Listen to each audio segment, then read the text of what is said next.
Hello, I'm Reverend Rick, and it is my honor to be with you today. We really hope that this video is a blessing to you. And if it is, please consider making a donation. People watch our videos locally when they cannot necessarily come to church throughout the United States and the world. So please join us and click the link below and make a donation. Thank you, and let this be a blessing to you.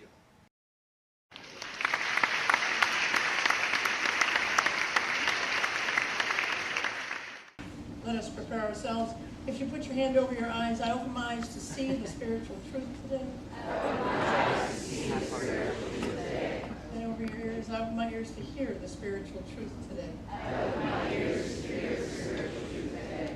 Now put your hand over your heart. Extend out your arms. I open my heart to receive the spiritual truth today. I open my heart to receive the spiritual truth today. Before I get started, I want all of the teenagers who used to come here, who I see today, to please stand and let us love you up and down.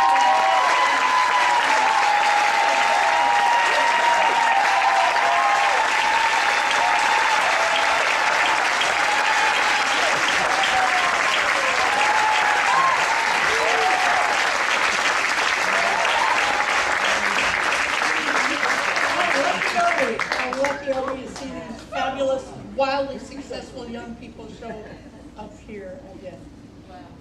The spiritual truth that I'm working with today is that the mind that is in Christ Jesus is in your mind as well. The mind that is in Christ Jesus is in your mind right now as well. You know, Jesus was the name that Mary and Joseph gave the baby. Christ was the title that his disciples and his apostles and followers gave to this man, Jesus. It means the anointed one. That's what Christ means, the anointed one. Your parents may have named you Sarah or Tyrone or Maria, but God gave you the last name of the Christ. You are the anointed one. You are sacred in this world. Jesus had divine wisdom at his disposal at all times, and so do you and I. We have the divine wisdom and the ability to heal ourselves. We have the ability to turn water into wine. We have the ability to know the difference between helping and enabling in our life.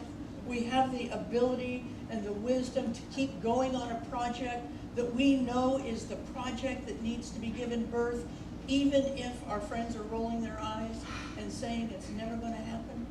We have that kind of wisdom at our disposal. Jesus died a terrible death, and some of us in this room have had personal crucifixions that are terrible. Jesus resurrected after a terrible death, and there are people in this room who have resurrected after personal crucifixions, sometimes once, sometimes twice, sometimes 3 or 4 times, that we have had to resurrect ourselves after that time. Jesus resurrected himself so well that people couldn't even recognize him. We learn in Luke chapter 24 that he's walking on the road to Emmaus. And he's walking with, and he comes upon the disciples, and they're talking to each other. They're sad. They're upset. What are we going to do now? And Jesus says, I'm back. We got work to do. Let's go. And they can't even see him. They can't even hear. They wonder, who is this guy who's talking? I'm back. Let go. That's the experience of the resurrection that you and I want to have after our personal crucifixion. So changed that people in our family and friends don't even recognize us. See, so often after our personal resurrections, after a crucifixion, we drag our memories of the crucifixion into the resurrection experience. And we have to stop doing that in our life. We drag our jealousy, we drag our bitterness, we drag our blaming, we drag our disappointments into the resurrection experience. They need to stay in the crucifixion experience. Jesus was betrayed by Peter not once, not twice, but 3 times, and yet he said, make sure Peter comes along too. See, he didn't have time. He didn't have time to waste doing any of the blaming and blaming of Peter. He was done with Peter's sorry behavior. He was over it. He was ready to move on in his life. He didn't want any petty discussions about who did what to who and who said what to whom. He wanted to be treated like a man who had someplace to go and something to do. That's what we want to do after our resurrections. We want to be treated like someone who has someplace to go and something to do in our life. We want to walk tall, not any apologetic gait. We want to talk with authority in our life. Jesus did that because he still had divine wisdom at his disposal, and not only did he have divine wisdom at his disposal, but he was willing to use it and check in with it every single day. When we are resurrected after our personal crucifixions, we want to see ourselves walk so tall, walk with so much authority that people don't even recognize us. And you know, as the affirmation said, we can rise again and again and again and again. There's no number of resurrections that you can or can't have.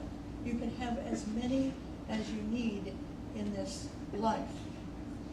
You know, last week, here's what it takes, though, to have a resurrection experience that is as strong as Jesus is. It's so strong that you are recognized as a person who has someplace to go and something to do. What it takes to have that kind of a resurrection is perseverance, to not give up. Because sometimes resurrections don't happen right away. Sometimes we have a resurrection and then we have that same crucifixion. Hasn't that experience in your life? You have a resurrection, but that same crucifixion. We have to not give up. Tiger Woods resurrected himself last week. Now, you know, if you're a Tiger Woods fan or a golf fan, you know that it didn't happen right away. He had faced ridicule after his crucifixion for years. He faced doubt. People said, give it up. Your back injury is too great. You can't do it again. Give it up. But Tiger Woods had some connection with divine source within him that he knew who he was. He was a champion. He was going to resurrect himself, and that's exactly what he did. We want to do that. We don't want to leave one limb. We don't want to leave one piece of our consciousness nailed up on any crosses. We want to resurrect fully in our life.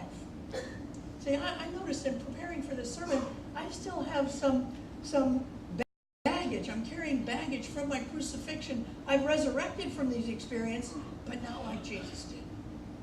I'm still carrying a little anger. I'm still carrying a little sense of betrayal from the Judases in my life, from the Pontius Pilates in my life, from the Peters in my life. I'm still carrying that around. When you carry that around, you can resurrect, but not like Jesus. Not fully in our life. Well, Jesus was a master teacher. However you feel about the story, oh, that story's not true, I don't care. That's fine. But there's nourishment in the story. He was a master teacher even on the cross. He taught us what it would take to live a resurrected life after our personal crucifixions. Now, here's the thing.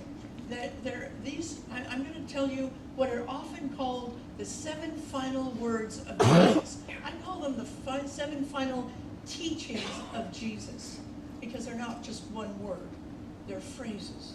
They're 7 teachings that if we can begin to embody them, if we can begin to live from them, we can have our next resurrection or our previous resurrection be a fuller resurrection in our life. It can put the sacred balance back in your step. The first one is this: Father, forgive them, for they know not what they do. Father, forgive them, for they know not what they do. This has two beautiful teachings within this one phrase. The first phrase is this: forgive them.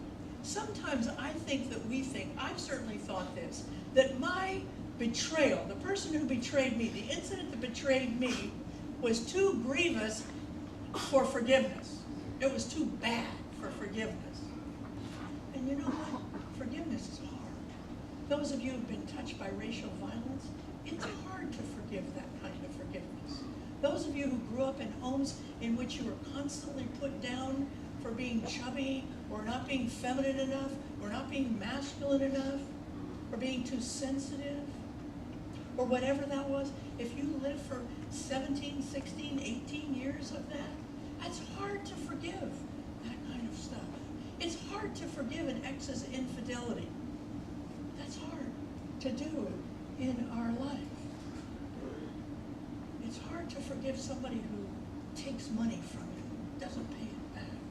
I had a person I thought was a friend, and you know, only friends can betray you. Only the people who can get close enough to kiss you can betray you. But you don't let anybody else betray you. And that's why it hurts so much. So when this person took my money and then left town, never saw her again, I was mad. I thought, I can't forgive that. Well, here's what I want all of us to know. If Jesus could be tortured, if he could be ridiculed and mocked and put to death and forgive, certainly I can do that. Certainly I can do that in my life. See, if you want to walk tall, if you want to speak with authority, if you want to resurrect so much that your family and friends and even you in the mirror don't recognize yourself anymore, you must forgive. You must forgive. Now, I've said this, and I've had people come up to me and say, Reverend Georgia, I'm not ready to forgive. I can't forgive. Here's what I want you to know. Nobody in this church, ecclesiastically, will ever get mad at you for saying, I can't forgive. God will never get mad at you for saying, I can't forgive. But hear me, you won't resurrect. You won't resurrect as Jesus did. You won't resurrect as fully as you might unless you do the work of forgiveness in your life. How? Reverend Georgia, okay, you convinced me. I'm ready. I'm going to try and forgive. How do I do that? You do it by listening to the second phrase of this first statement. And that is, they know not what they do. Ernest Holmes says it this way. He says, we're all working with the very best consciousness that we have at any given moment. If we could have done better, we would have done better. And here's what I know about people who do harm to us. It's never motivated by doing harm to us. It's only motivated by them making themselves feel better. It'll never work, it never has worked, never will work, but that's what they're trying to do. By putting you down, by making you feel lower, by making you feel less than, they're trying to make them feel like more than. Now, when we say they're working with the very best consciousness that they have, does that mean it's okay consciousness? No. It means that's all they could do at that time. That's all you and I could do. Every time we have done a trespass against somebody else, it was never about hurting them. It was always about trying to make ourselves feel better in our lives. The second phrase that I want to talk about is, truly, I say unto you, today, this day, you are in paradise with me. Truly, I say unto you, today, you are in paradise with me. Truly. That means Jesus is saying, don't miss this. Pay attention. I'm going to tell you some truth here. I say unto you. Now, he was responding to a prisoner who was on a cross next to him, and the prisoner was saying, Jesus, I've been a bad guy. When you get to heaven, will you remember me? Will you remember me when you get to heaven? And Jesus said this, I'm in heaven right now. Truly, this day I'm in paradise, and you are with me. could begin to live our life every day like we're in heaven. That's what paradise is. We're in heaven in our life. No matter what the externals for Jesus were terrible, but he was able to make this statement because he knew everything in his life was purposeful for his good. Did it all make him happy? No. But it was purposeful for his good in his life. And he totally understands that if we can begin to live every crucifixion that we go through from this moment forward, if we can begin to ask ourselves, what is good in this for me? Not what makes me happy, what is good for this in me? What will fulfill my destiny? Because we know that the whole crucifixion was about his destiny. Every crucifixion we have in our life is about our destiny in our life. What is it? What memories do we have that are hanging on our left or hanging on our right that we're still suffering from, that we're still crucifying ourselves from? Because that's what memories do. They keep the crucifixion alive. They stop the resurrection from being born. What is it that we did in our childhood that we're still crucifying ourselves for? What is it we did in our adulthood that we're still crucifying ourselves for? What is it that you did on the way to church this morning that you're still crucifying yourself for? In our life, we have to begin to understand those last words of Jesus in this phrase. You'll be with me forever. See, we don't wish to close the door, shut the door on our history, on our memories. We don't do that in this church. We bring them with us with love. We say to ourselves, memories, you can come with me, but I'm resurrecting. You can come with me, but I'm in paradise right now, and you're not going to keep me from paradise. Come on. You'll teach me some things, but you're not going to keep me from resurrecting fully. The third one, Jesus brought his mother and his disciple John together, and he said, Mother, this is your son John. John, this is your son, your mother, Mary. But what he was talking about there was the power of oneness, the power of taking care of one another in our life. There are many of us in this church who've been put out by our families for one reason or another. And we have done this thing called creating families of choice.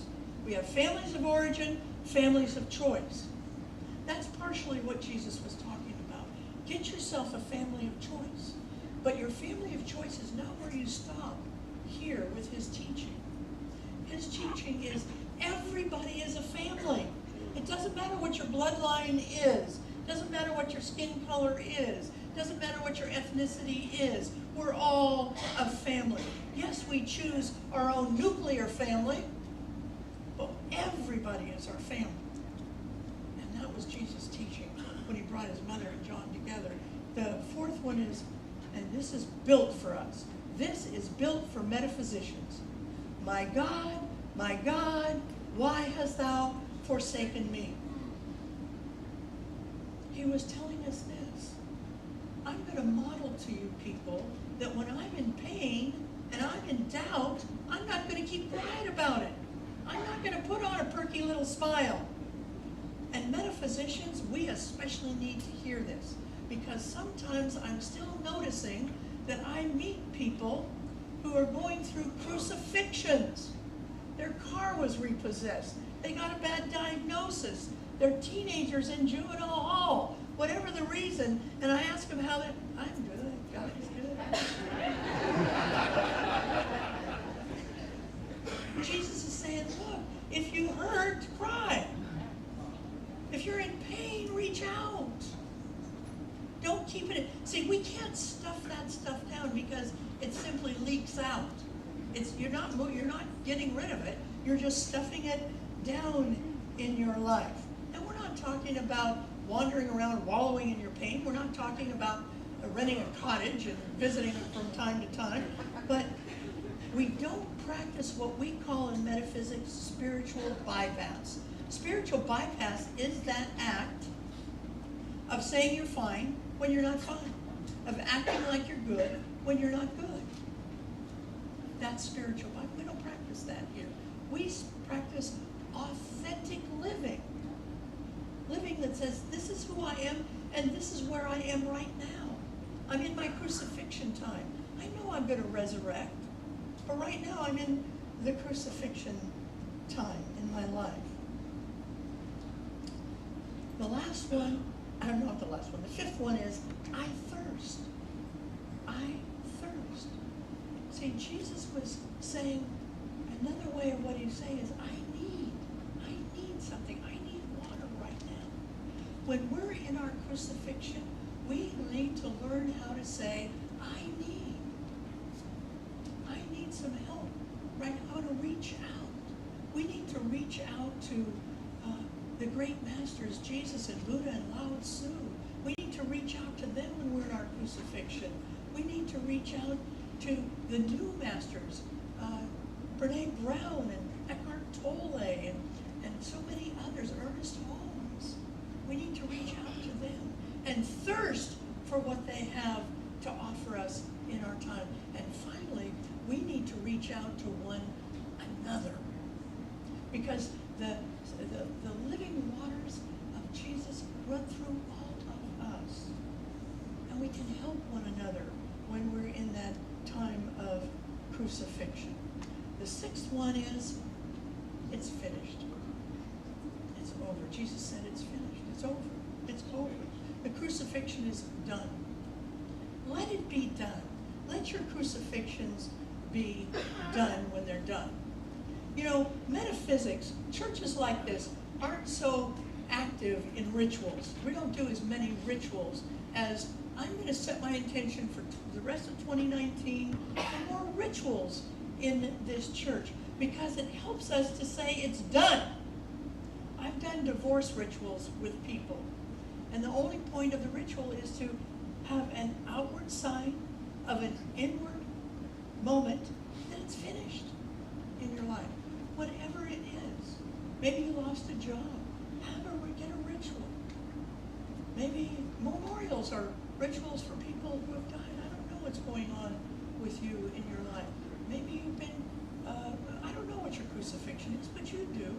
If you want a ritual, call a minister of this church. There are 4 of us here who have been trained in rituals. Call us. We're happy to meet with you and do a small ritual for free to just help make it done when it's done. It's over. It's finished. The last one is, Father, in your hands. Father, in your hands, I commit my spirit. Now that's hard sometimes for those of us in metaphysics, because we hear the words and we take them literally. And we think we're talking to a father in the sky. That is not what we're talking about. We're not talking about a mother in the sky either. We're talking about nobody in the sky. We're talking about love. In your hands, love, I commit my spirit. In your hands, creativity, I commit my spirit. In your hands, abundance, I commit my spirit.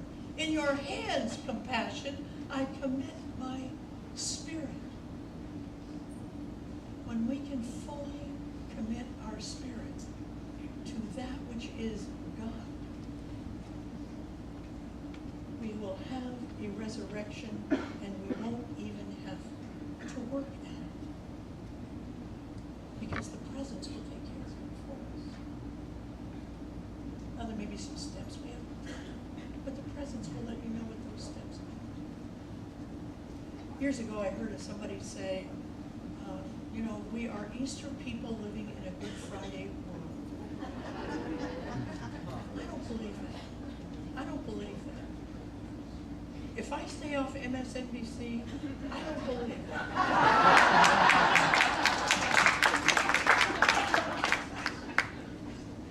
But here's the thing, we have to do it. We have to do it. We have to be the Easter people. We not only have to resurrect ourselves, but we have to hold the space and the love and the hands and the heart for those of us around us who are going through a crucifixion helping them to find the resurrection.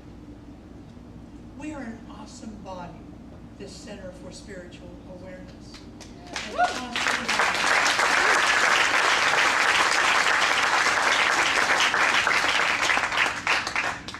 Let us take this message into prayer. There's only one power. It's the power of love. And it runs right through me. When I can simply let everything else go, there is nothing else. When I can only look through the lens of love, it doesn't mean I don't make tough decisions.